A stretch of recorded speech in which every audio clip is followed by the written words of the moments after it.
Hello everyone, আসসালামু আলাইকুম। আজকে আমি চিকেন ফ্রাই করব আর এর জন্য আমি নিয়েছি এখানে আদা, রসুন, পেঁয়াজ বাটা। তো চিকেনটাকে ভালো করে ম্যারিনেট করব ফার্স্টে। তো এখানে আমি সব মশলা দিয়ে দেব। তো এখানে হলুদের গুঁড়া, মরিচের গুঁড়া, পেঁয়াজ, রসুন, আদা, তারপর আরও আমি কিছু মশলা অ্যাড করছি। এখানে নুন দিয়েছি পরিমাণ মতো।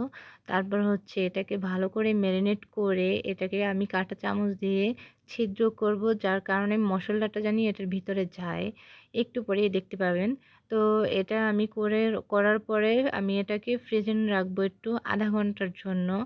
কেউ চাইলে 10 মিনিট বা 30 মিনিট, যার যে মন আর কি, তো সেরকম রাখলেই হয়। তো আমি আধা ঘন্টাই রাখবো ফ্রিজে। তো রাখার পরে বের করব। তো বের করে এটাকে আরও মশলাটা ভালো করে মিক্স হয়েছে কিনা এটা দেখব। তো এই যে ফ্রিজে রাখলাম। তো কিছুক্ষণ পরেই আমি এটাকে আবার বের করব। এই যে আমার আধা ঘন্টা সময় হয়ে গেছে। তো এখন আমি এটাকে বের করলাম। তো বের করার পর আমি এখানে নিয়ে গেলাম যে বিস্কিটের গুঁড়ো। তো তার সাথে কিছু ময়দা মিক্স করছি। তো এখানে হচ্ছে ডিম।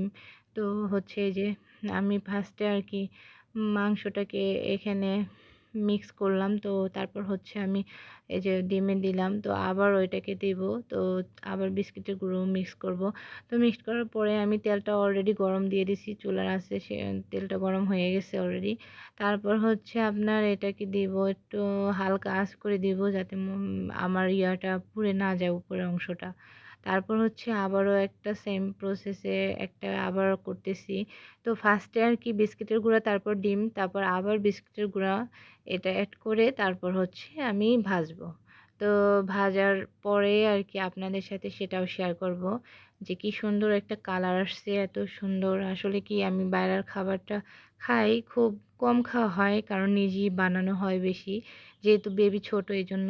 তারপরে এই যে দেখেন কালারটা চলে আসছে অলরেডি, এত সুন্দর, এত স্মুথ একটা কালার, এত ভালো লাগছে দেখতে যে মানে খুবই ভালো লাগছে। আসলে নিজের হাতে কাজ করা খুবই ভালো।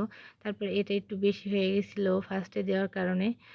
তারপর হচ্ছে ৩ টায় আর কি করব। তো আরও কিছু করছি, তো ওগুলো আর দেখাই নাই।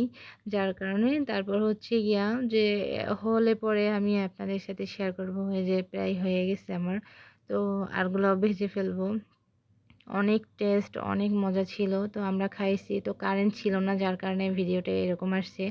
তো পুরো ভিডিওটা আর কি ক্যাপচার করছি। তো কারেন্ট হঠাৎ করে চলে গেছে, যার কারণে এরকম হইছে। তারপরেও মাশাআল্লাহ অনেক সুন্দর দেখা যাচ্ছে। এই যে আমরা এরপর খাবো সস লাগাইয়া। অনেক মজা লাগছে, অনেক।